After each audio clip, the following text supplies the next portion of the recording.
Hello students, welcome to my channel CWC chemistry with concept. आज के इस video में मैं जो टॉपिक आपके लिए लेकर आई हूँ जनरल ऑर्गेनिक केमिस्ट्री का, वो है इंडक्टिव इफेक्ट। और मुझे उम्मीद है कि इस वीडियो को देखने के बाद में इंडक्टिव इफेक्ट से रिलेटेड सारे डाउट्स जो हैं वो आपके क्लियर हो जाएंगे, क्योंकि इसमें मैंने बहुत सारे एग्जाम्पल्स लिए हैं आपको समझाने के लिए। तो जो भी कॉम्पिटिटिव एग्जाम्स में और बोर्ड एग्जाम्स में क्वेश्चन अगर आते हैं यहाँ से, तो मुझे उम्मीद है कि आप उन क्वेश्चंस को आसानी से बिल्कुल सही सॉल्व कर पाएंगे। इसलिए बच्चों इस वीडियो को पूरा ध्यान से देखिएगा। बहुत ही इम्पॉर्टेंट वीडियो है आपके कॉम्पिटिटिव एग्जाम के पॉइंट ऑफ व्यू से। इंडक्टिव इफेक्ट जो है बच्चों, वो इलेक्ट्रॉन डिस्प्लेसमेंट इफेक्ट का ही एक टाइप है। इलेक्ट्रॉन डिस्प्लेसमेंट इफेक्ट होता क्या है? इलेक्ट्रॉन के विस्थापन के कारण जो हमें प्रभाव दिखते हैं उनको हम बच्चों इलेक्ट्रॉन डिस्प्लेसमेंट इफेक्ट कहते हैं। ये 4 प्रकार के होते हैं और मैं अपने आगे आने वाले वीडियोस में इन चारों प्रकार को कवर करूंगी। तो आप इसी तरह मेरे वीडियोस को देखते रहिए और अपने डाउट्स क्लियर करते रहिए। पहला जो है टाइप इलेक्ट्रॉन डिस्प्लेसमेंट इफेक्ट का, वो इंडक्टिव इफेक्ट है, जिसे हिंदी में हम प्रेरणिक प्रभाव कहते हैं। दूसरा हमारा इलेक्ट्रोमेरिक इफेक्ट है, इसको हम इलेक्ट्रोमेरिक इफेक्ट ही कहते हैं। तीसरा हमारा हाइपर कॉन्जुगेशन है, अति संयुग्मन जिसे कहते हैं। चौथा है हमारा रेजोनेंस, जिसे हम मिजोमेरिक इफेक्ट भी कहते हैं और हिंदी में इसको हम अनुनाद प्रभाव कहते हैं। ये 4 प्रभाव हैं बच्चों, इनमें से 3 जो है वो परमानेंट है। इंडक्टिव इफेक्ट, हाइपर कॉन्जुगेशन और रेजोनेंस जो है वो परमानेंट इफेक्ट है। और इलेक्ट्रोमेरिक इफेक्ट जो है बच्चों, वो एक टेम्परेरी इफेक्ट है।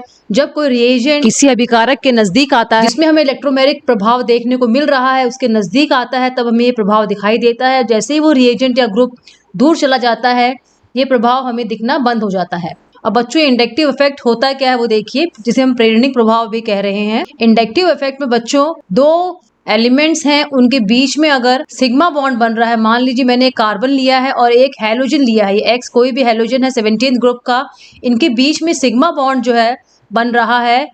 और क्योंकि इलेक्ट्रोनेगेटिविटी 17th ग्रुप के एलिमेंट की ज़्यादा है एज कम्पेयर टू कार्बन, तो इस सिग्मा बॉन्ड के इलेक्ट्रॉन को ये इलेक्ट्रोनेगेटिव एलिमेंट अपनी तरफ खींच लेगा, जिसके कारण इस पे जो है पार्शियल नेगेटिव चार्ज आ जाएगा, आंशिक ऋणावेश आ जाएगा। और कार्बन के ऊपर, क्योंकि इसका इलेक्ट्रॉन भी इस सिग्मा बॉन्ड में पार्टिसिपेट कर रहा था जिसको एक्स ने खींच लिया, इसके ऊपर आंशिक धनावेश आ जाएगा। तो इस तरह के इफेक्ट को हम बोलते हैं बच्चों इंडक्टिव इफेक्ट, जो हमें सिर्फ सिग्मा बॉन्ड के इलेक्ट्रॉन में देखने को मिलता है। यह बात ध्यान से सुनेंगे, पाई बॉन्ड में इस तरह का प्रभाव हमें देखने को नहीं मिलता है, सिर्फ सिग्मा बॉन्ड में देखने को मिलता है, जिसमें ज़्यादा इलेक्ट्रोनेगेटिव एलिमेंट जो होता है वो सिग्मा बॉन्ड के दोनों इलेक्ट्रॉन्स को थोड़ा सा अपनी तरफ खींच लेता है, जिसके कारण उस पे पार्शियल नेगेटिव का आंशिक ऋणावेश का निशान आ जाता है और दूसरे वाले एलिमेंट पे पार्शियल धनावेश का निशान आ जाता है। ये हम कार्बन के कंपैरेटिव में इसकी बात कर रहे हैं, इलेक्ट्रोनेगेटिव एलिमेंट की। आगे आने वाली स्लाइड्स में बच्चों हम इसके बारे में और डिटेल में पढ़ेंगे। ये मैंने आपको पहले ही बता दिया है कि सिग्मा बॉन्ड जो होता है वो सिंगल बॉन्ड होता है और ये प्रभाव जो है हमारा इंडक्टिव इफेक्ट, वो हमें सिर्फ सिग्मा बॉन्ड में ही देखने को मिलेगा, पाई बॉन्ड में ये हमें नहीं दिखाई देता है।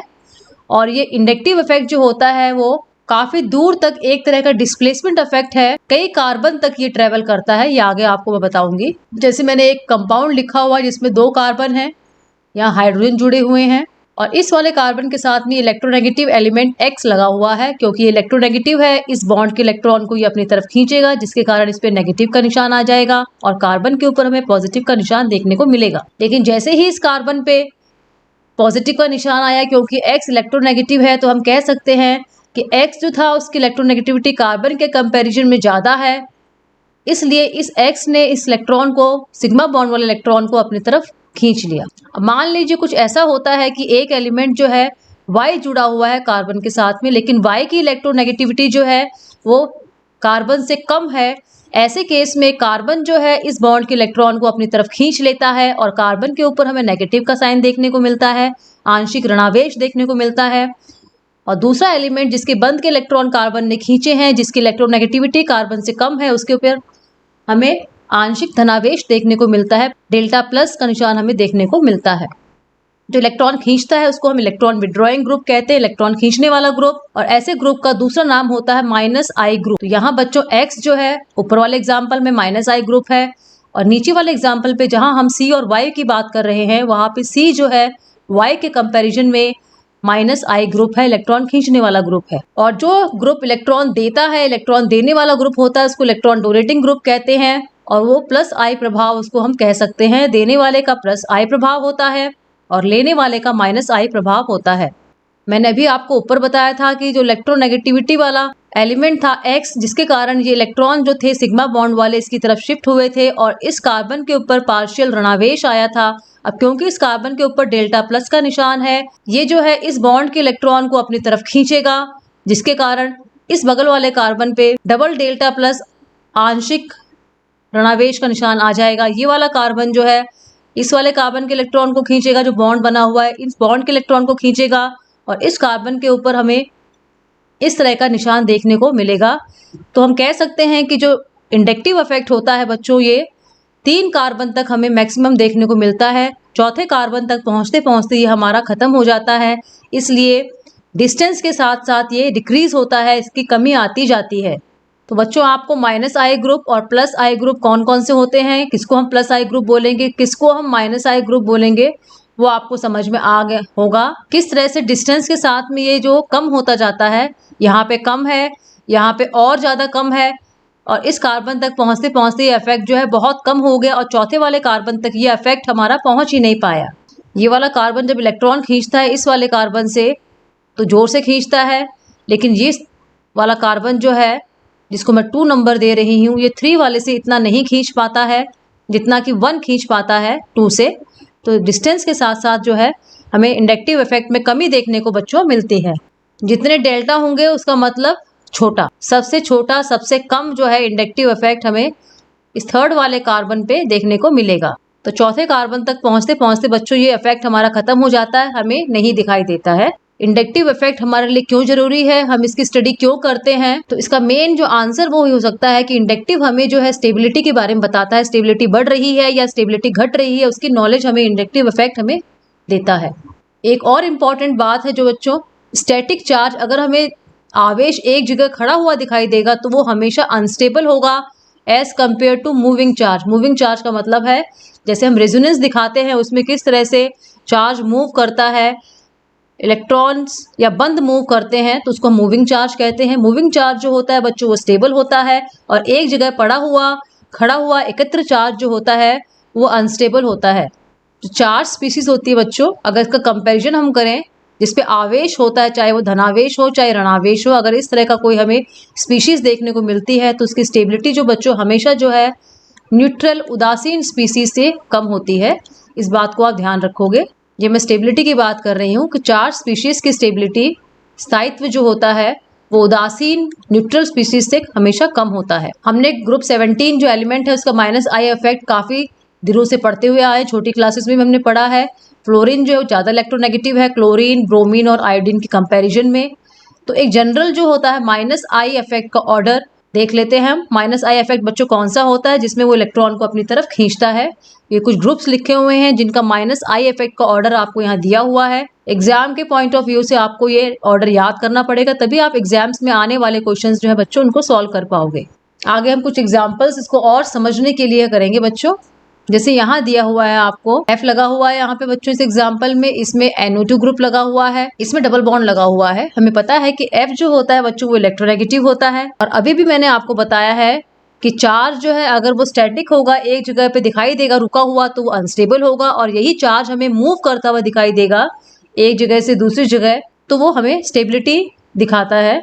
फ्लोरीन जो हमें पता है कि कार्बन के कंपैरिजन में बच्चों इलेक्ट्रोनेगेटिव है, इस बॉन्ड के इलेक्ट्रॉन को अपनी तरफ खींचेगा। जब इस कार्बन के बॉन्ड के इलेक्ट्रॉन को खींचेगा तो ये कार्बन जो है इस बगल वाले बॉन्ड से इलेक्ट्रॉन खींचेगा, क्योंकि हमने अभी भी देखा है कि माइनस आई इफेक्ट जो होता है वो काफी दूरी तक हमें दिखाई देता है और धीरे धीरे ये खत्म हो जाता है, क्योंकि इस COO के ऊपर माइनस का निशान है। माइनस मतलब इलेक्ट्रॉन्स, इस कार्बन ने इस फ्लोरीन के कारण इस बॉन्ड के इलेक्ट्रॉन को अपनी तरफ खींच लिए। अब ये माइनस चार्ज जो हमें मूव होता हुआ दिखाई देगा तो ये स्टेबिलिटी हमें देगा। ऐसे NO2 जो होता है बच्चों इसका भी माइनस आई इफेक्ट हमें देखने को मिलता है। ये भी इस बॉन्ड के इलेक्ट्रॉन को खींचेगा, इस कार्बन के इलेक्ट्रॉन को खींच लिया तो ये कार्बन जो है इस बगल वाले बॉन्ड से इलेक्ट्रॉन खींचेगा, जिससे नेगेटिव चार्ज हमें मूव होता हुआ दिखाई देगा। और जो पाई बॉन्ड होता है बच्चों, ये हमेशा याद रखेंगे, इसमें एक सिग्मा बॉन्ड है, एक पाई बॉन्ड है। पाई बॉन्ड जो होता है बच्चों उसका भी माइनस आई इफेक्ट हमें देखने को मिलता है। तो यहाँ हमने देखा कि तीनों ग्रुप जो है फ्लोरीन है, NO2 है और ये डबल बॉन्ड जो यहाँ लगा हुआ है, तीनों में ही माइनस आई इफेक्ट है। लेकिन सबसे ज़्यादा स्टेबल कौन है जब हम कंपेयर करते हैं तो हम देखेंगे ए जो है ज़्यादा स्टेबल है, उसके बाद में सी का नंबर आता है और फिर बी का आता है। अभी पीछे वाली स्लाइड में मैंने आपको सीरीज बताई है, उस सीरीज को आप कंसल्ट कर सकते हैं इस ऑर्डर को बताने के लिए। स्टेबिलिटी जो होती है वो हमें एसिडिक अम्ल सामर्थ्य बताने में मदद करती है। जो जितना ज़्यादा स्टेबल होगा वो उतना ही ज़्यादा एसिडिक होगा। ये आपको आगे आने वाले स्लाइड्स में हम एग्जाम्पल करेंगे तब समझ में आएगा। और जो ऑर्गेनिक केमिस्ट्री में हम एसिड्स पढ़ते हैं बच्चों, वो सारे के सारे हम वीक एसिड्स पढ़ते हैं, सब के सब कमजोर होते हैं। जो हमारे मिनरल एसिड्स होते हैं बच्चों वो स्ट्रांग होते हैं और ऑर्गेनिक एसिड्स जो होते हैं बच्चों वीक होते हैं। इसको समझने के लिए हम एक एसिड HA का एग्जांपल ले लेते हैं जिसमें H+ प्रेजेंट है। वीक एसिड है तो ये ब्रेक होके H+ और A- देगा। क्योंकि वीक है तो रिएक्शन जो हमारा उत्क्रमणीय होगा, रिवर्सिबल होगा। तो मैंने दोनों एरो लगा रखी हैं, आगे वाली और पीछे वाली। एसिड हमारा वीक है, स्ट्रॉन्ग है, वो डिपेंड करता है कि जो हमारा संयुग्मी क्षार जो बना है ये A- जिसको हम कॉन्जुगेट बेस कहते हैं, अगर ये स्टेबल है, जो संयुग्मी क्षार है, तो हमारा एसिड जो है बच्चों स्ट्रॉन्ग होगा। और अगर ये कॉन्जुगेट बेस जो हमारा बना है ये स्टेबल नहीं है, अनस्टेबल है, तो हमारा एसिड बच्चों वीक होगा। तो हम कैसे पहचानेंगे कि कॉन्जुगेट बेस स्टेबल है कि अनस्टेबल है? अभी मैंने आपको ऊपर बताया है कि इसके ऊपर जो माइनस का निशान है, अगर ये डिस्ट्रीब्यूट हो जाता है, मूव करता है, तो ये स्टेबल होगा। अगर ऊपर का माइनस का निशान मूव नहीं करता है तो बच्चों ये अनस्टेबल होगा। तो हमने देखा बच्चों के इंडक्टिव इफेक्ट की हेल्प से हम एसिडिक ऑर्डर जो है वो निकाल पाते हैं, कौन ज्यादा एसिडिक है या कौन कम एसिडिक है। मैंने सिंपल सा एग्जाम्पल दे के बता दिया है। HA एक एसिड का एग्जाम्पल दिया है, वो किस तरह से टूट के H+ और A- का फॉर्मेशन करेगा। दो नीचे मैंने एग्जाम्पल दिए हैं आपको समझाने के लिए कौन ज्यादा एसिडिक है। यहाँ फ्लोरीन लगा हुआ है और यहाँ पे आयोडीन लगा हुआ है। बच्चों हमें पता है कि जो 17th ग्रुप की सीरीज होती है इलेक्ट्रोनेगेटिविटी फ्लोरीन ज्यादा है एज कम्पेयर टू आयोडीन। तो फ्लोरीन जो है इस बॉन्ड के इलेक्ट्रॉन को अपनी तरफ खींचेगा और H+ निकलने के बाद में यहाँ H+ निकल जाएगा। जो ये कॉन्जुगेट बेस बना है हमारा पूरा यहाँ से लेकर यहाँ तक, फ्लोरीन के इलेक्ट्रॉन खींचने के कारण ये कॉन्जुगेट बेस जो है हमारा ज्यादा स्टेबल हो जाएगा आयोडीन के कंपैरिजन में। तो हमारा A वाला जो है वो स्ट्रॉन्ग एसिड होगा एज कम्पेयर टू B। उम्मीद करती हूँ बच्चों आपको ये रीजन समझ में आ गया होगा कि क्यों A वाला ज्यादा एसिडिक है B वाले के कंपैरिजन में। तो हमें क्या देखना है? हमें ये नहीं देखना है कि F इलेक्ट्रॉन खींच लेगा जल्दी इसलिए H+ निकल रहा है। अगर हम ऐसे देखते हैं तो हमारा देखने का नजरिया गलत है। हमें क्या देखना है बच्चों? वो देखो कि H+ निकलने के बाद में जो कॉन्जुगेट बेस बन रहा है उसको जो है F स्टेबल बना रहा है, इसलिए ये ज्यादा एसिडिक है। तो एसिडिक नेचर डिसाइड अगर हम करते हैं तो वो स्टेबिलिटी ऑफ कॉन्जुगेट बेस के बेसिस पे डिसाइड होगा कि H+ निकलने के बाद में जो कॉन्जुगेट बेस है वो स्टेबल है कि अनस्टेबल है। अगर स्टेबल है तो मोर एसिडिक हो जाएगा, लेस स्टेबल है तो बच्चों लेस एसिडिक हो जाएगा। आगे हम कुछ और एग्जांपल्स करेंगे बच्चों। ये देखिए इसमें क्लोरीन लगा हुआ है, हमें पता है क्लोरीन इलेक्ट्रोनेगेटिव है। यहाँ भी क्लोरीन लगे हुए हैं लेकिन 2 मॉलिक्यूल है, यहाँ 3 क्लोरीन लगे हुए हैं और यहाँ पे कोई क्लोरीन नहीं लगा हुआ है फोर्थ वाले में। इसमें जो है नो -I ग्रुप, इसमें 1 -I ग्रुप है, इसमें 2 -I ग्रुप है, 2 -I प्रभाव वाले ग्रुप है, इसमें 3 -I प्रभाव वाले ग्रुप है। तो हमें एसिडिक नेचर निकालना है। तो इसको हम कैसे देखेंगे? मैंने अभी भी आपको बताया है कि एसिडिक नेचर निकालने के लिए हमें देखना है कि जब ये H निकल जाएगा यहाँ से H+ के रूप में, उसके बाद में जो बनेगा हमारा ये माइनस वाला, उसको जो बाकी बचा हुआ है वो स्टेबल कर पाता है कि नहीं कर पाता है, उसके बिहाफ पे हमें इसकी एसिडिक स्ट्रेंथ निकालनी है। तो जिसमें जितने ज्यादा -I ग्रुप लगे होंगे वो उतना ज्यादा उस कॉन्जुगेट बेस को स्टेबल कर पाएगा जो H+ निकलने के बाद में बनेगा। तो इसको मैंने यहाँ लिख भी दिया है, ज्यादा होंगे -I ग्रुप तो ज्यादा स्टेबल कर पाएगा कॉन्जुगेट बेस को और वो ज्यादा एसिडिक होगा क्योंकि उसकी स्टेबिलिटी ज्यादा होगी। तो स्टेबिलिटी क्या हो जाएगी बच्चों इसकी? देखिए C हो जाएगा पहले, फिर B हो जाएगा, फिर हमारा A हो जाएगा और लास्ट में हमारा D आएगा क्योंकि इसमें कोई -I ग्रुप नहीं है। अब बच्चों यहाँ देखिए एक एग्जाम्पल मैंने आपके लिए और लिया है। यहाँ क्लोरीन जिस कार्बन से लगा हुआ है वो कार्बन COH ग्रुप से लगा हुआ है। सेकंड वाले में क्लोरीन जिस कार्बन से लगा हुआ है वो COH से दूर है। अभी भी मैंने बताया था कि इंडक्टिव इफेक्ट जो है दूरी के साथ साथ कम होता जाता है। दोनों में क्लोरीन है लेकिन ये क्लोरीन जो है दूर लगा हुआ है। A में जो क्लोरीन लगा है वो COH ग्रुप के पास लगा है। तो H निकल जाएगा जब H+ के फॉर्म में, तो जो हमारा कॉन्जुगेट बेस बनेगा उसको क्योंकि क्लोरीन पास में है -I इफेक्ट के कारण उसको ज्यादा स्टेबल कर पाएगा B वाले क्लोरीन के कंपैरिजन में जो सेकंड नंबर के कार्बन पे लगा हुआ है। तो हम कह सकते हैं -I इफेक्ट जो है डिस्टेंस के साथ में कम हो जाता है। दोनों ही क्लोरीन है लेकिन डिस्टेंस उनका अलग अलग है, इसलिए वो अगर दूर है तो कम स्टेबल करेगा कॉन्जुगेट बेस को, और पास में है COH ग्रुप के तो वो ज़्यादा स्टेबल करेगा कॉन्जुगेट बेस को। तो हमारा कौन सा स्टेबल होगा बच्चों इसमें? A वाला जो है ज़्यादा एसिडिक होगा B वाले से। तो मैंने नीचे लिख दिया है H+ निकलने के बाद जो बनती है स्पीशीज, कौन सी स्पीशीज बन रही है बच्चों? अभी मैंने बताया है आपको कॉन्जुगेट बेस जो बन रहा है, संयुग्मी क्षार जो बन रहा है, संयुग्मी क्षार के बारे में आपने 11th क्लास में पढ़ा होगा। अगर वो -I इफेक्ट के कारण स्टेबल हो जाता है तो वो एसिड हमारी स्ट्रॉन्ग कहलाएगी, वो ज्यादा एसिडिक होगा। हम आगे स्लाइड्स में इंडक्टिव इफेक्ट के बारे में और पढ़ेंगे। अब हम पढ़ेंगे +I इफेक्ट क्या होता है। जो इलेक्ट्रॉन डोनेट कर रहा है, मैंने आपको बताए थे अगर दो ग्रुप अटैच हैं, एक कार्बन है और एक X है, दोनों के बीच में सिग्मा बॉन्ड है, एक ज्यादा इलेक्ट्रोनेगेटिविटी के कारण इस बॉन्ड के इलेक्ट्रॉन को अपनी तरफ खींच रहा है तो ये इलेक्ट्रॉन विड्रॉइंग ग्रुप हो जाएगा, और ये दूसरा वाला जो इलेक्ट्रॉन दे रहा है ये बच्चों हमारा इलेक्ट्रॉन डोनेटिंग ग्रुप हो जाएगा। जो इलेक्ट्रॉन निकालता है उसको -I ग्रुप कहते हैं और जो इलेक्ट्रॉन देता है उसको हम +I ग्रुप कहते हैं। तो ऑर्डर क्या होगा, इलेक्ट्रॉन देने का क्रम यहाँ दिखा रखा है मैंने। फर्स्ट नंबर पे ये आएगा, सेकेंड, थर्ड, फोर्थ, ये जो है आपको ग्रुप बच्चों याद करना पड़ेगा। कौन से ग्रुप जो है वो जल्दी इलेक्ट्रॉन दे देते हैं और कौन से जो है जल्दी इलेक्ट्रॉन नहीं दे पाते हैं।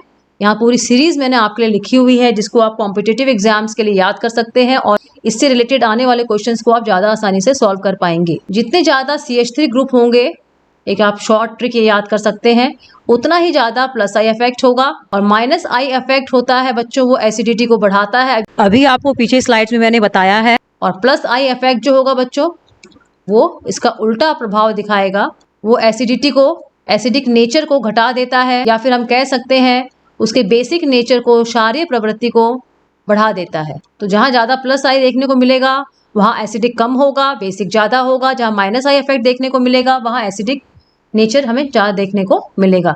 कुछ एग्जाम्पल्स बच्चों इसको समझने के लिए हम करते हैं।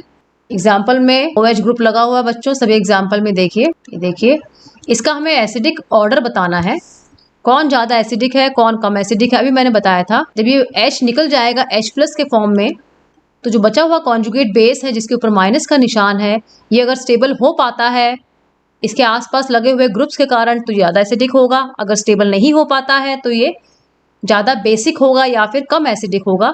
अब हम यहाँ देखते हैं कि यहाँ क्या बनेगा।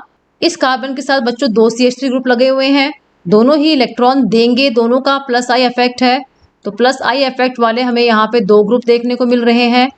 इसमें जो है +I इफेक्ट वाला एक ही ग्रुप है, इसमें हमें 3 ग्रुप देखने को मिल रहे हैं +I इफेक्ट वाले। अब होता क्या है, +I इफेक्ट वाले ग्रुप लगे होने के कारण वो देखिए, पहला वाला एग्जाम्पल ले लेते हैं हम। इस कार्बन के पास में इस CH3 ने और इस दोनों CH3 ने इलेक्ट्रॉन यहाँ पे इस कार्बन के ऊपर इकट्ठे कर दिए। कार्बन के ऊपर इलेक्ट्रॉन इकट्ठे हो जाएंगे तो ये जो बगल वाला ऑक्सीजन है जिसके ऊपर H+ निकलने के बाद में माइनस का निशान आया है, जो कॉन्जुगेट बेस था हमारा जिसकी स्टेबिलिटी हमें देखनी है, ये कार्बन जो है इसके माइनस के निशान को अपनी तरफ नहीं खींच पाएगा और उसको स्टेबलाइज नहीं कर पाएगा क्योंकि वो चार्ज को मूव नहीं कर पाएगा, इसलिए अनस्टेबल हो जाएगा, लेस एसिडिक हो जाएगा, या फिर हम कह सकते हैं बेसिक हो। अनस्टेबल इसलिए है क्योंकि दोनों CH3 इलेक्ट्रॉन दे रहे हैं कार्बन को, जिसके कारण कार्बन उस ऑक्सीजन के माइनस के चार्ज को डिस्ट्रीब्यूट नहीं कर पा रहा है।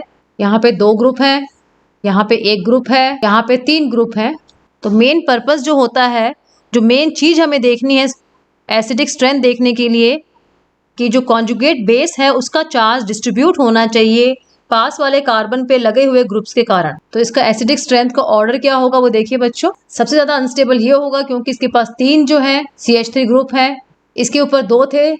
सेकंड नंबर पे अनस्टेबल ये वाला हो जाएगा A वाला। थर्ड नंबर पे अनस्टेबिलिटी अगर हम देखते हैं तो B हो जाएगा। लास्ट में जो है C का नंबर आएगा। तो एसिडिक ऑर्डर हमारा क्या होगा बच्चों, C का नंबर आएगा पहले, उसके बाद में हमारा आ जाएगा बच्चों B का नंबर, फिर हमारा आ जाएगा A का, और फिर हमारा बच्चों आ जाएगा D का। ये ऑर्डर हमारा क्यों आएगा समझ में आ गया होगा। CH3 ग्रुप जो अटैच है वो +I इफेक्ट बढ़ाता है, जितने ज़्यादा CH3 ग्रुप होंगे उतना ही कम स्टेबल होगा या फिर अनस्टेबल होगा। +I इफेक्ट ज़्यादा होगा तो एसिडिक हमारा कम होगा। +I इफेक्ट ज़्यादा किस में है बच्चों, D वाले में है, इसलिए वो सबसे कम एसिडिक है। ये मैंने यहाँ लिखा भी हुआ है आपके लिए। एक एग्जाम्पल और देखिए, इसमें बच्चों क्लोरीन लगा हुआ है। क्लोरीन जो है वो इलेक्ट्रॉन को अपनी तरफ खींचेगा, बॉन्ड वाले इलेक्ट्रॉन को। इसमें 2 CH3 लगे हुए हैं, ये दोनों CH3 +I इफेक्ट के कारण जो है इलेक्ट्रॉन की डेंसिटी इस कार्बन पे बढ़ा देंगे और जो माइनस का निशान होगा यहाँ पे कॉन्जुगेट बेस के ऊपर वो डिस्ट्रीब्यूट नहीं हो पाएगा। सबसे ज़्यादा एसिडिक हमारा बच्चों ए हो जाएगा, फिर हमारा हो जाएगा सी और सबसे कम एसिडिक बच्चों हमारा प्लस आई इफेक्ट के कारण जो हो जाएगा बी। प्लस आई इफेक्ट मतलब इलेक्ट्रॉन का देना, माइनस आई इफेक्ट मतलब इलेक्ट्रॉन का निकालना। कुछ और एग्जांपल्स कर लेते हैं समझने के लिए इसको। अब आपको बच्चों कंपेयर करना है एसिडिक स्ट्रेंथ, ये फॉर्मिक एसिड है कि फॉर्मिक एसिड ज़्यादा एसिडिक है या फिर एसिटिक एसिड ज़्यादा एसिडिक है। तो हम देखेंगे कि जो H+ निकलेगा उसके बाद में जो कॉन्जुगेट बेस बनेगा हमारा, वो दोनों में से किस में स्टेबल है। जहाँ ज़्यादा स्टेबल होगा वो ज़्यादा एसिडिक होगा। यहाँ पे हमारा बच्चों CH3COO- बचेगा और यहाँ पे HCOO- बचेगा। यहाँ प्लस आई इफेक्ट देखने को मिलेगा हमें, और प्लस आई इफेक्ट जहाँ भी हमें देखने को मिलेगा वो हमें अनस्टेबिलिटी दिखाता है उस कंपाउंड की, उस कॉन्जुगेट बेस की। फॉर्मिक एसिड में कोई प्लस आई इफेक्ट नहीं है तो ये स्टेबल होगा एसिटिक एसिड के कंपैरिजन में। तो एसिडिक हमारा कौन होगा बच्चों, बी ज़्यादा एसिडिक होगा कंपैरिजन टू ए। तो हम कह सकते हैं फॉर्मिक एसिड जो है it is more acidic as compare to acetic acid. एक एग्जाम्पल और देखिए, यहाँ पे OH ग्रुप लगा हुआ है, यहाँ पे Cl ग्रुप लगा हुआ है और यहाँ पे बच्चों जो हमारा CH3 लगा हुआ है। अब हम देखते हैं कि कॉन्जुगेट बेस H+ निकलने के बाद में क्या बनता है, वो स्टेबल होता है कि नहीं होता है। ये CH3 जो है बच्चों प्लस आई ग्रुप है, आपको देखते ही समझ में आ गया होगा कि यहाँ हमें प्लस आई इफेक्ट देखने को मिलेगा। क्लोरीन जो है बच्चों माइनस आई इफेक्ट दिखाएगा। ये वाला कंपाउंड है बच्चों, जो देखिए थोड़ा टिपिकल है, यहाँ पे Cl भी लगा हुआ है और CH2 दोनों लगा हुआ है। CH3 ग्रुप जो होता है बच्चों हमें पता है प्लस आई ग्रुप होता है, उसी CH3 का एक H हटकर यहाँ पे Cl लग गया है, तो CH3 का प्लस आई इफेक्ट है, Cl का माइनस आई इफेक्ट है। लेकिन Cl का माइनस आई इफेक्ट जो है बच्चों इस CH3 के प्लस आई इफेक्ट से ज़्यादा होता है, तो इसका रिजल्ट होगा वो माइनस आई इफेक्ट ही हमें देखने को मिलेगा, क्योंकि Cl के CH3 के प्लस आई इफेक्ट से ज़्यादा है, तो नेट रिजल्ट जो होगा ना बच्चों वो माइनस आई इफेक्ट हम बोलेंगे। यहाँ पे कौन सा ग्रुप है बच्चों, यहाँ पे OHCH2 है। यहाँ भी कभी ये वाला ग्रुप CH3 रहा होगा, जब ये CH3 था तो बच्चों इसका प्लस आई इफेक्ट था, यहाँ पे उसमें से एक H हट के यहाँ पे OH लग गया। ऐसा ही बच्चों हमारा यहाँ हुआ था, CH3 का एक H हट के Cl लग गया था। अब ये देखिए बच्चों OH जो है इसमें ऑक्सीजन ये भी इलेक्ट्रोनेगेटिव है, तो इसका भी माइनस आई इफेक्ट होगा, और जो CH3 था उसका होता है बच्चों प्लस आई इफेक्ट। लेकिन इस केस में जहाँ पे OH लगा हुआ है, हमारा जो नेट इफेक्ट हमें देखने को मिलेगा बच्चों वो प्लस आई इफेक्ट देखने को मिलेगा, क्योंकि ऑक्सीजन का जो माइनस आई इफेक्ट है वो इस CH3 ग्रुप के प्लस आई इफेक्ट से कम होगा। तो इस वाले केस में जो हमारा प्लस आई इफेक्ट हमें देखने को मिलेगा, बी वाले में माइनस आई इफेक्ट देखने को मिलेगा और सी वाले में हमें प्लस आई इफेक्ट देखने को मिल रहा था। कार्बन वाला ग्रुप जो होता है बच्चों उसके पास प्लस आई इफेक्ट होता है, तो एसिडिक स्ट्रेंथ हम किसकी लिखेंगे बच्चों, बी जो है ज्यादा एसिडिक है। अब ए और सी हमारा बच गया, अब ए और सी में से प्लस आई इफेक्ट किसका ज्यादा है हम कंपेयर करते हैं। देखिए इसमें जो है जो ए वाला प्लस आई इफेक्ट था इसमें थोड़ा सा बच्चों हमें माइनस आई इफेक्ट भी देखने को मिल रहा था, क्योंकि थोड़ा सा माइनस आई इफेक्ट था, इसका मतलब प्लस आई इफेक्ट जो है सी वाले के कंपैरिजन में कम होगा, इसलिए हम सेकंड नंबर पे ए को लिखेंगे और थर्ड नंबर पे सी को लिखेंगे। क्योंकि हमने अभी भी देखा था कि प्लस आई इफेक्ट ज़्यादा होगा तो एसिडिटी कम होगी, स्टेबिलिटी कम होगी, और माइनस आई इफेक्ट ज़्यादा होगा तो हमारी एसिडिटी ज़्यादा होगी, स्टेबिलिटी भी ज़्यादा होगी। बच्चों उम्मीद करती हूँ आपको समझ में आ गया होगा किस तरह से हम ए और बी वाले को पहले कंपेयर करेंगे, और उसके बाद में जब प्लस आई इफेक्ट हम कंपेयर करेंगे ए और सी वाले का, तो ए वाले का प्लस आई इफेक्ट जो है हमेशा सी वाले से कम आएगा, क्योंकि इसमें थोड़ा सा ओ के कारण माइनस आई इफेक्ट था, तो हमारा प्लस आई इफेक्ट जो है नेट जो है वो थोड़ा कम हो जाएगा। आगे देखते हैं बच्चों, ये हमारा एसिटिक एसिड है, इसमें क्लोरीन लग गया, और ये हमारा फॉर्मिक एसिड है। इनमें एसिडिक ऑर्डर किसका ज़्यादा होगा, कौन ज़्यादा एसिडिक होगा और कौन हमारा कम एसिडिक होगा वो हमें बताना है। यहाँ से बॉन्ड टूटेगा, H+ निकलेगा, तीनों को मैंने बॉन्ड तोड़ के दिखा दिया है आपको। फर्स्ट वाले में जो है बच्चों CH3 के कारण प्लस आई इफेक्ट आपको देखने को मिलेगा, सेकंड वाले में क्लोरीन के कारण अभी बताया था मैंने पीछे वाली स्लाइड में आपको माइनस आई इफेक्ट देखने को मिलेगा, और थर्ड वाले में कोई इफेक्ट नहीं है, तो हमारा एसिडिटी का ऑर्डर जो है बच्चों हो जाएगा बी होगा, फिर सी हो जाएगा जिसमें कोई इफेक्ट नहीं है, और लास्ट में हमारा ए हो जाएगा। बच्चों जब हमने इक्विलिब्रियम साम्यावस्था का चैप्टर पढ़ा था तो आपने देखा था कि जब एसिड डिसोसिएट करती है, टूटती है, H+ और A- का फॉर्मेशन करती है, A- को हमने पिछली स्लाइड्स में कॉन्जुगेट बेस संयुग्मी क्षार बताया था, और इसका इक्विलिब्रियम कांस्टेंट जब हम लिखते हैं तो प्रोडक्ट वाला ऊपर लिखते हैं, रिएक्टेंट वाला नीचे लिखते हैं। अब यहाँ हम देखते हैं कि अगर H प्लस के अमाउंट ज़्यादा है, इसका मतलब Ka ज़्यादा होगा, तो जिसका Ka ज़्यादा होगा वही ज़्यादा एसिडिक होगी। तो हम डायरेक्टली इस फॉर्मूले से भी एसिडिक स्ट्रेंथ निकाल सकते हैं, जिसका Ka इक्विलिब्रियम कांस्टेंट या एसिडिक कांस्टेंट जो है ज़्यादा होगा, उसकी एसिडिटी ज़्यादा होगी। Ka जो है बच्चों हमारा एसिड का इक्विलिब्रियम कांस्टेंट है। बच्चों इस फॉर्मूले से हम दे सकते हैं कि जिसमें ज़्यादा एसिडिक नेचर हो, ज़्यादा एसिडिक होगा, उसमें H प्लस की अमाउंट ज़्यादा होगी, और जिसमें H प्लस की अमाउंट ज़्यादा होगी उसमें इक्विलिब्रियम कांस्टेंट हमें ज़्यादा देखने को मिलेगा। तो हम इनडायरेक्टली कह सकते हैं कि हाइयर अगर होगा इक्विलिब्रियम कांस्टेंट तो वो ज़्यादा एसिडिक है। एग्जाम्पल देखिए बच्चों, एसिटिक एसिड है, ये बेंजोइक एसिड है, ये फिनॉल है, ये फॉर्मिक एसिड है। इसमें बच्चों हम दो ग्रुप्स की एसिडिटी कंपेयर करेंगे, एक एसिड है और एक हमारा अल्कोहल है। तो ऐसे केसेस जहाँ पे हम दो अलग अलग ग्रुप्स की एसिडिक स्ट्रेंथ कंपेयर करते हैं, वहाँ पे हम Ka का मान देखते हैं, जिसका Ka का मान ज़्यादा होगा बच्चों उसकी एसिडिक स्ट्रेंथ ज़्यादा होगी। अब बच्चों इसमें 3 एसिड के एग्जाम्पल हैं। Ka का मान जो है HCOH का सबसे ज़्यादा होगा, उसके बाद बेंजोइक एसिड का होगा और उसके बाद हमारा एसिटिक एसिड आएगा। आगे वाली स्लाइड में हम इसकी सीरीज देखेंगे बच्चों। Ka जितना बड़ा होगा बच्चों, एक और टर्म आता है इसके साथ में pKa उतना ही छोटा होगा। अगर हमें Ka दिया हुआ है, उसके कंपैरिजन में हमें एसिडिक स्ट्रेंथ निकालनी है, तो Ka की मात्रा अगर ज़्यादा होगी तो एसिडिक होगा, और अगर हमें pKa दिया हुआ है जो -log10 Ka के बराबर है, तो जिसका pK जितना कम होगा वो उतना ज़्यादा एसिडिक हमारा होगा। Ka का मान कम है तो हमारा बेसिक हो जाएगा, और pKa का मान हमारा ज़्यादा है तो वो हमारा बच्चों बेसिक होगा Ka के टर्म्स में, और pKa के टर्म्स में मैंने आपको एसिडिक और बेसिक दोनों बता दिए हैं। तो ये ऑर्डर जो लिखा हुआ है आप इसको याद कर सकते हैं एसिडिक स्ट्रेंथ के लिए, जो आपके एग्जाम में आपको काफ़ी हेल्पफुल रहेगा। ये बच्चों यहाँ पे R लिखा हुआ है, इसकी जगह कोई भी अल्काइल ग्रुप हो सकता है।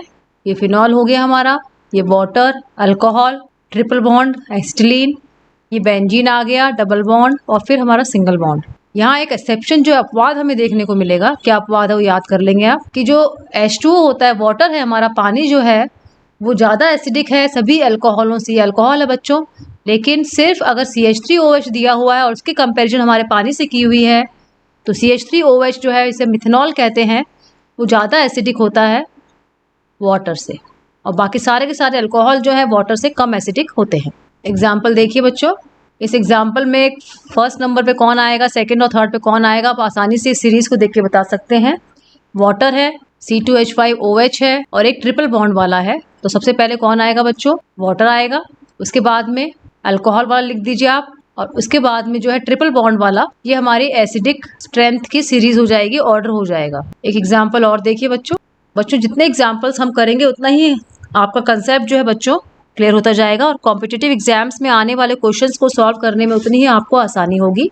पहला वाला बेंजोइक एसिड दिया हुआ है, फॉर्मिक एसिड है, एसिटिक एसिड, और ये लास्ट में जो है आयोडीन लगा हुआ है। चारों के चारों जो है एसिड हैं, और बच्चों यह कंपेयर कर लेते हैं।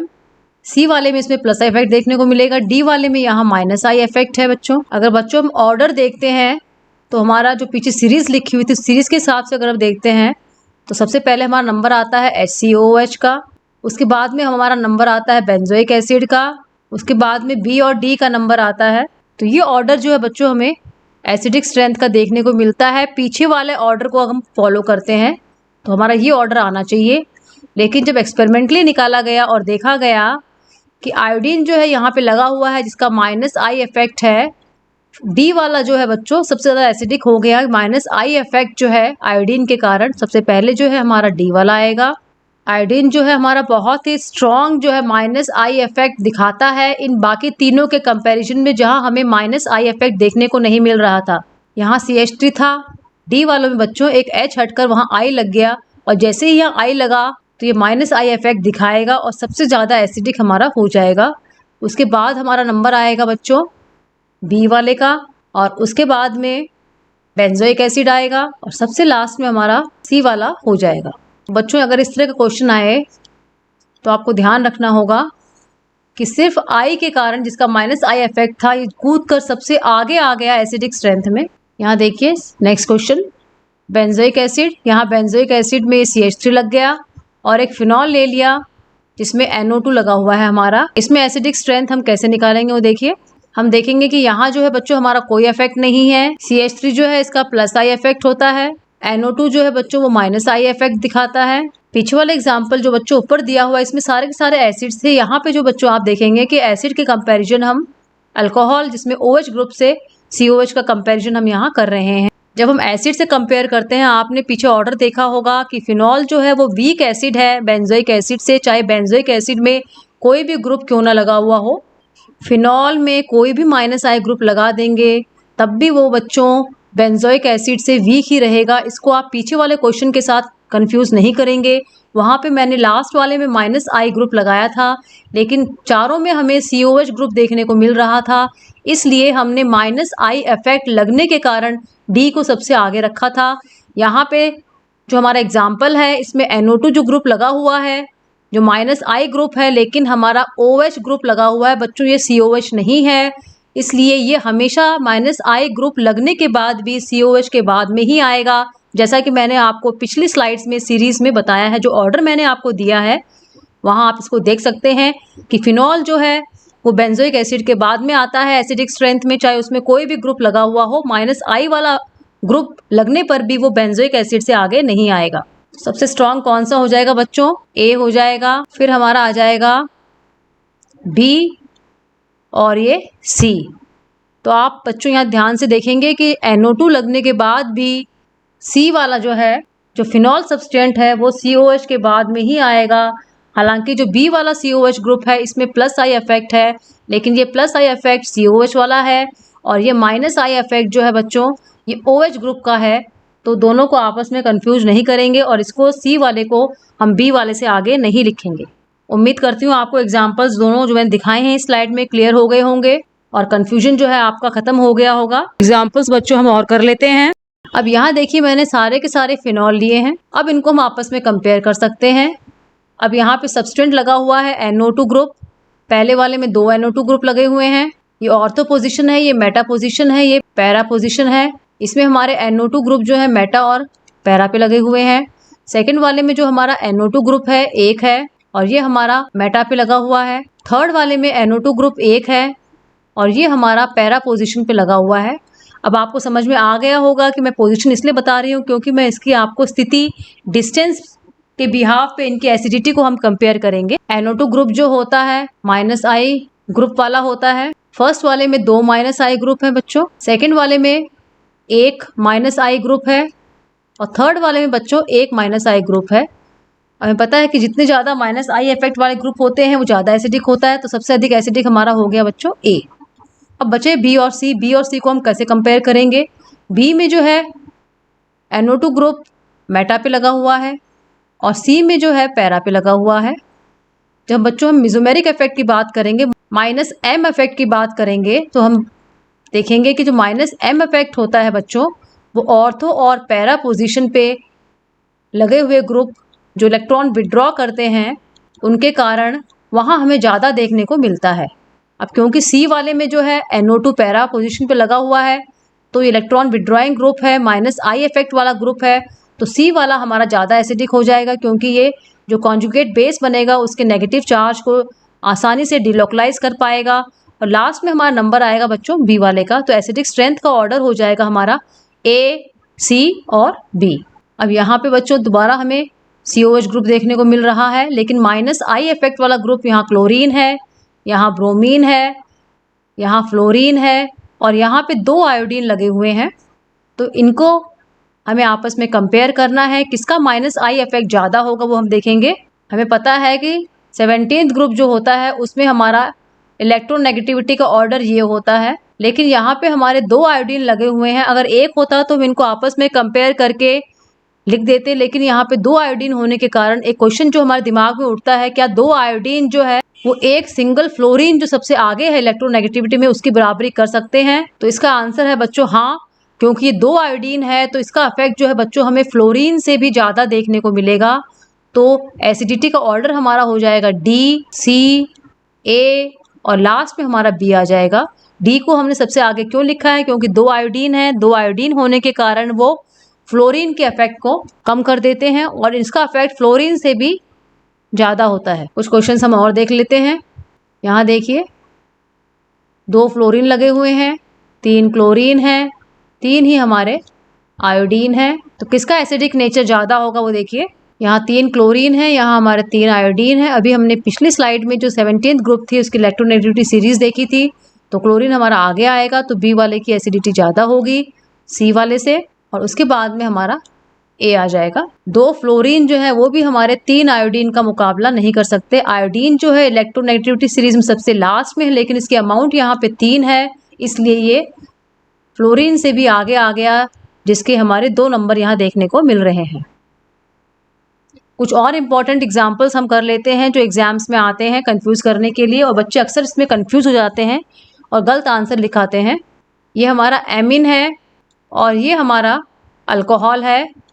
जो हमें अल्कोहल और एमिन की एसिडिटी को कंपेयर करना होगा तो हम किस तरह से कंपेयर करेंगे, इन एग्जांपल्स में हम देखेंगे। अब इन दोनों में से जब हम H+ निकालेंगे तो इसमें हमारा जो कॉन्जुगेट बेस बनेगा बच्चों वो बन जाएगा H+ निकल गया, और यहाँ पे जो हमारा कॉन्जुगेट बेस बनेगा वो इनमें से जो ज़्यादा स्टेबल होगा वो ज़्यादा एसिडिक होगा। तो हम यहाँ देख रहे हैं कि अगर हम स्टेबिलिटी को H+ लूज करने के बाद में इंडक्टिव इफेक्ट के हिसाब से देखते हैं तो हमारी क्या सीरीज आएगी, ये भी हमारा +I इफेक्ट दिखाएगा और ये भी हमारा +I इफेक्ट दिखाएगा।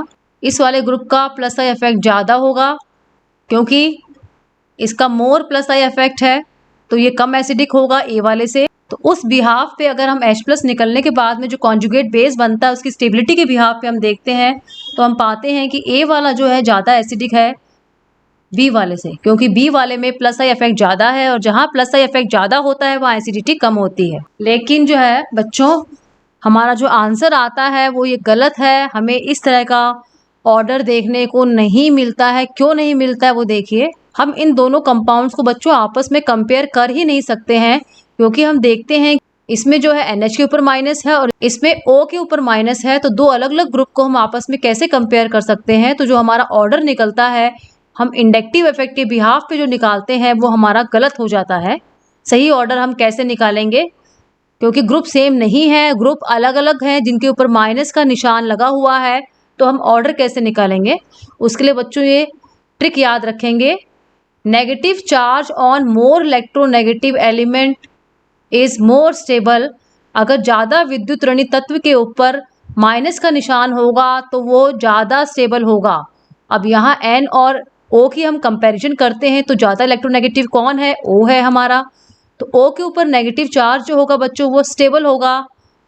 तो इसके एसिडिक स्ट्रेंथ की हमारी जो सीरीज निकलेगी, ऑर्डर निकलेगा, वो हमारा आ जाएगा B is more acidic then A। क्यों होगा मैंने बता दिया, क्योंकि 2 अलग अलग एलिमेंट्स के ऊपर माइनस का निशान है तो हम इनको +I इफेक्ट के बिहाफ पे कंपेयर नहीं कर सकते हैं। इनको हमें कंपेयर करने के लिए दूसरी ट्रिक फॉलो करनी पड़ेगी जो मैंने आपको यहाँ लिखी हुई है कि नेगेटिव चार्ज अगर ज़्यादा इलेक्ट्रोनेगेटिव एलिमेंट के ऊपर है तो वो ज़्यादा स्टेबल होगा, नेगेटिव चार्ज अगर कम इलेक्ट्रोनेगेटिव एलिमेंट के ऊपर है तो वो कम स्टेबल होगा। तो ये रूल हम कब फॉलो करेंगे, जब चार्ज हमारा डिफरेंट एटम्स के ऊपर हमें देखने को मिलेगा, तब हमें ये रूल फॉलो करना है। हमें इलेक्ट्रोनेगेटिव एलिमेंट को ढूंढना है, दोनों एलिमेंट्स को आपस में कंपेयर करना है। जो ज़्यादा इलेक्ट्रोनेगेटिव है अगर उसके ऊपर माइनस का चार्ज है इसका मतलब वो ज़्यादा स्टेबल है, वो आसानी से H+ दे देगा और वो स्टेबल हो जाएगा, इसलिए वो ज़्यादा एसिडिक होगा। और दूसरा हम कह सकते हैं positive charge on less electronegative atom is more stable. Negative charge होगा तो हमें ऊपर वाला रूल फॉलो करना है, अगर पॉजिटिव चार्ज होगा तो मैंने नीचे लिख दिया है रूल, ट्रिक वो आपको फॉलो करनी होगी। इसको समझने के लिए बच्चों कुछ एग्जांपल्स हम और देख लेते हैं। यहाँ पे जो है बच्चों हमें सिंगल बॉन्ड, डबल बॉन्ड और ट्रिपल बॉन्ड जो है उसकी एसिडिटी को कंपेयर करना है। जब भी ऐसा क्वेश्चन आए तो इसमें हमें हाइब्रिडाइजेशन जो है वो देखना होगा कि हमारा हाइब्रिडाइजेशन हमें कौन सा देखने को मिलेगा। यहाँ से जो है H+ निकलेगा। इसका आंसर जो है बच्चों हम उस सीरीज़ को भी देख के बता सकते हैं जो मैंने अपनी पिछली स्लाइड्स में आपको दिखाई थी लिखकर, लेकिन वो सीरीज़ वाला जो है हमारा ऑर्डर सही है कि गलत है वो हम यहाँ निकाल के देख लेते हैं। H+ निकलने के बाद में बच्चों यहाँ क्या बनेगा वो देखिए। तीनों में जब ट्रिपल बॉन्ड, डबल बॉन्ड और सिंगल बॉन्ड का आपस में कंपेयर करने को आए तो ट्रिपल बॉन्ड बच्चों वही एसिडिक होगा, वही हमें एसिडिक स्ट्रेंथ देखनी है जिस ट्रिपल बॉन्ड में हाइड्रोजन लगा हुआ है। ये 2 एग्जाम्पल मैंने आपके लिए कन्फ्यूजन को क्लियर करने के लिए लिखे हैं। नीचे वाले कार्बन में देखिए बच्चों हाइड्रोजन नहीं लगा हुआ है, तो ये बिल्कुल एसिडिक नहीं होगा। जबकि ऊपर वाले कंपाउंड में 2 कार्बन के बीच में ट्रिपल बॉन्ड लगा हुआ है और उसी कार्बन के ऊपर हाइड्रोजन लगा हुआ है, तो इस तरह के एल्काइंस में हमें एसिडिटी देखने को मिलेगी। इस तरह के एल्काइन को हम बच्चों टर्मिनल एल्काइंस कहते हैं। तो एसिडिटी हमें सिर्फ टर्मिनल एल्काइंस में ही देखने को मिलती है। टर्मिनल माने साइड में होगा तभी तो बच्चों हमें एच दिखाई देगा। अगर ये बीच में होगा तो ये एच हटकर हमारा जैसे यहाँ ये ग्रुप लग गया, इस साइड एच हटकर ये ग्रुप लग गया, तो जब साइड में होगा तभी हमें एच देखने को मिलता है ट्रिपल बॉन्ड पे। तो जो ऑर्डर हमारा निकलेगा एसिडिटी का, उस सीरीज को देखकर वो ऑर्डर हमारा ये निकलेगा। पहले हम ट्रिपल बॉन्ड को लिखेंगे, फिर हमारा डबल बॉन्ड हो जाएगा और फिर हमारा सिंगल बॉन्ड हो जाएगा। ऐसा क्यों होता है, हमारे ये आंसर क्यों आता है बच्चों को देखिए। अब जो कॉन्जुगेट बेस हमारे बने हैं इनमें से सबसे ज़्यादा स्टेबल कौन है वो पता करने के लिए हम यहाँ कार्बन का हाइब्रिडाइजेशन संकरण निकाल लेते हैं। इसमें देखिए बच्चों 1 सिग्मा बॉन्ड ये रहा और 2 हाइड्रोजन के साथ में 3 सिग्मा बॉन्ड और एक लोन पेयर हमारे यहाँ हो जाएंगे 4 सिग्मा बॉन्ड। जब 4 सिग्मा बॉन्ड होते हैं तो sp3 हाइब्रिडाइजेशन हमारा यहाँ पे है। यहाँ देखिए 1 सिग्मा बॉन्ड और 1 लोन पेयर 2 हो गए, तो हमारा यहाँ sp हाइब्रिडाइजेशन हो जाएगा। जिन बच्चों के संकरण के हाइब्रिडाइजेशन के कंसेप्ट क्लियर नहीं है वो मेरा हाइब्रिडेशन वाला वीडियो देख सकते हैं, जहां मैंने ट्रिकी वे से ट्रिक के साथ आपको हाइब्रिडेशन निकालना बताया है। यहाँ बच्चों 1 सिग्मा ये हो गया, 1 इस हाइड्रोजन के साथ में सिग्मा हो गया, 1 लोन पेयर, तो यहाँ 3 सिग्मा वाले हो जाएंगे बॉन्ड और हमारा हाइब्रिडेशन यहाँ देखने को मिलेगा sp2। यहाँ s करेक्टर हमारा 50% है, यहाँ हमारा 33% है, यहाँ हमारा s करेक्टर 25% है। s कक्षक जो होता है बच्चों, s ऑर्बिट जो होता है वो न्यूक्लियस के पास में होता है और उसके इलेक्ट्रॉन को न्यूक्लियस अपनी तरफ खींच के रखता है। जितना ज़्यादा s करेक्टर होगा बच्चों उतना ज़्यादा ही इलेक्ट्रोनेगेटिविटी हमें देखने को मिलेगी। सेकंड वाले में s करेक्टर ज़्यादा है इसलिए ज़्यादा इलेक्ट्रोनेगेटिव है, और हमने देखा था अभी कि इलेक्ट्रोनेगेटिव है उस पर माइनस चार्ज है तो वो स्टेबल। तो हमारा आंसर आ जाएगा एसिडिटी के ऑर्डर में बी पहले हो जाएगा। यहाँ s करेक्टर 33% है तो ये सेकेंड नंबर पे आ जाएगा, और फिर यहाँ पे s करेक्टर जो है 25% है, ये अपना थर्ड नंबर पे आ जाएगा। तो हमने देखा बच्चों कि s करेक्टर के बिहाफ पे किस तरह से हम पहले इलेक्ट्रोनेगेटिविटी डिसाइड करते हैं। जितना ज़्यादा s करेक्टर होगा उतना ज़्यादा इलेक्ट्रोनेगेटिव होगा, और इलेक्ट्रोनेगेटिव होगा और उसके ऊपर माइनस का चार्ज होगा तो वो स्टेबल होगा। स्टेबल होने के लिए वो आसानी से H+ निकाल देगा, इसलिए हमारा वो एसिडिक भी होगा। तो हमने देखा बच्चों कि जो हमने लॉजिक के द्वारा निकाला है आंसर और जो हमने सीरीज को देखकर निकाला आंसर, दोनों हमारा आंसर बच्चों सेम है। नेक्स्ट क्वेश्चन देखिए। अब यहाँ बच्चों जो मैंने ऑर्डर आपको पिछले स्लाइड्स में बताया था उसको देखकर अगर मैं सीरीज लिखती हूँ एसिडिटी की, तो हमारा आंसर क्या आएगा बच्चों वो देखिए। सबसे ज़्यादा एसिडिक हमारा होगा ट्रिपल बॉन्ड वाला, सी आ जाएगा। फिर हमारा हो जाएगा बच्चों बेंजीन, बी वाला। उसके बाद में हमारा हो जाएगा डबल बॉन्ड वाला, और फिर लास्ट में हमारा आ जाएगा बच्चों सिंगल बॉन्ड वाला। इसका भी हम लॉजिकली निकाल के देख लेते हैं कि जो हमने ऑर्डर लिखा है एसिडिटी का उस सीरीज को देखकर क्या हमें वही ऑर्डर मिलता है, वो देखिए। तो यहाँ H+ निकालने के बाद में क्या बनेगा, चारों में देख लेते हैं हम कि जब H+ निकलता है इनके अंदर से तो हमारा जो कॉन्जुगेट बेस क्या बनता है और वो स्टेबल कैसे होता है। अगर स्टेबल है तो मोर एसिडिक, नहीं है स्टेबल तो लेस एसिडिक। यहाँ पे H+ निकलने के बाद में हमारा बनेगा, अभी हमने ऊपर देखा था, ये वाला कॉन्जुगेट बेस बनेगा यहाँ पे। सेकंड वाले में जो है ये हमारे चारों जो है कॉन्जुगेट बेस दिए हुए हैं। हाइब्रिडाइजेशन देख लेते हैं बच्चों यहाँ पे हम, क्योंकि बिना हाइब्रिडाइजेशन के हम उनकी इलेक्ट्रोनेगेटिविटी डिसाइड नहीं कर पाएंगे, क्योंकि इलेक्ट्रोनेगेटिविटी डिसाइड करने के लिए हमें s करेक्टर का पता होना ज़रूरी है। इसमें हमारा ऊपर देखा था हमने sp3 आया था, इसमें हमारा sp आया था, इसमें हमारा sp2 आया था, और बेंजीन वाला जो है बच्चों हमारा ये भी sp2 ही आएगा। तो सबसे पहले तो हमारा आएगा बच्चों सी वाला, उसके बाद में बच्चों हमारा आता है sp2 वाला। लेकिन अब sp2 जो है वो निकालने में हमें दिक्कत आएगी। एक sp2 हमारे पास ये भी है, एक sp2 हमारे पास ये है। तो अब इन दोनों में से किसको हम पहले लिखेंगे वो देखिए। अब इस बेंजीन में ऐसा क्या है वो देखिए, ये नेगेटिव चार्ज है, यहाँ पे देखिए डबल बॉन्ड लगा हुआ है बच्चों। हमने पढ़ा था पहले कि डबल बॉन्ड जो होता है उसका -I इफेक्ट होता है। अब इस वाले कार्बन जिस पे माइनस का चार्ज है, इस माइनस के चार्ज को यहाँ से माइनस आई इफेक्ट के द्वारा स्टेबल किया जा रहा है, जबकि ऐसा जो है हमें इस डी वाले में देखने को नहीं मिल रहा है। अब इस वाले माइनस वाले इलेक्ट्रॉन को ये जो डबल बॉन्ड है ये माइनस आई इफेक्ट से अपनी तरफ खींच रहा है, इस माइनस के निशान को डीलोकलाइज कर रहा है, इसको मूव कर रहा है। और हमने पढ़ा था कि चार्ज जब मूव होता है तो स्टेबिलिटी बढ़ जाती है, तो यहाँ हमें थोड़ी सी स्टेबिलिटी बच्चों देखने को मिलेगी, जबकि ऐसा हमें यहाँ देखने को नहीं मिलेगा। तो सेकंड नंबर पे बच्चों कौन सा आ जाएगा? बी आ जाएगा। उसके बाद में हमारा आ जाएगा डी और फिर आ जाएगा हमारा ए।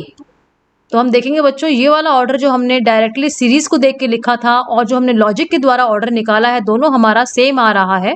आपको रीज़न जो है समझ में आ गया होगा क्यों मैंने बी को डी से पहले लिखा है और सबसे लास्ट में ए को क्यों लिखा है। अब एक एग्जाम्पल हम और कर लेते हैं। यहाँ भी हमें एसिडिक स्ट्रेंथ देखनी है तो H+ निकाल देते हैं। H+ निकालने के बाद बच्चों यहाँ पे CH3- बचता है, यहाँ पे हमारा बच जाता है F-, यहाँ हमारा बच जाएगा OH- और लास्ट जो है बच्चों यहाँ हमारा NH2- बन जाएगा। और इनमें से सबसे ज़्यादा स्टेबल है बच्चों वही आसानी से H+ लूज़ कर देगा और वही हमारा ज़्यादा एसिडिक होगा। अब स्टेबल कौन सा है वो देखिए। तो हमने क्या ट्रिक निकाली थी कि नेगेटिव चार्ज अगर मोस्ट इलेक्ट्रोनेगेटिव एलिमेंट के ऊपर है, एटम के ऊपर है, तो वो हमारा स्टेबल होगा। अब इसमें से मोर इलेक्ट्रोनेगेटिव हमारा कौन सा है बच्चों? आपको पता है फ्लोरीन है, तो फ्लोरीन वाला हमारा सबसे ज़्यादा एसिडिक हो जाएगा। उसके बाद में कौन सा है बच्चों? ऑक्सीजन है, तो सी वाला हो जाएगा। उसके बाद हमारा है नाइट्रोजन, तो डी वाला है। और सबसे लास्ट में जो कार्बन है हमारा वो आएगा। तो बच्चों उम्मीद करती हूँ आपको एसिडिटी से रिलेटेड और इंडक्टिव इफेक्ट से रिलेटेड जो भी डाउट्स थे आपको वो सारे क्लियर हो गए होंगे। अगर आप मेरे इस वीडियो को 1-2 बार और देख लेंगे तो आपके सारे कंसेप्ट्स जो है इंडक्टिव इफेक्ट प्लस और माइनस आई इफेक्ट के बारे में क्लियर हो जाएंगे। जो लोग पहली बार इस वीडियो को देख रहे हैं वो मेरे चैनल को सब्सक्राइब कर दीजिए। आपको अच्छा लगे तो आपके फ्रेंड्स को शेयर कीजिएगा। बेल आइकन को प्रेस कर देंगे तो आपको आगे आने वाले ऐसे वीडियोस के जो मैं जनरल ऑर्गेनिक केमिस्ट्री के बनाऊंगी उसके नोटिफिकेशंस आपको टाइमली मिल जाएंगे। थैंक यू बच्चों।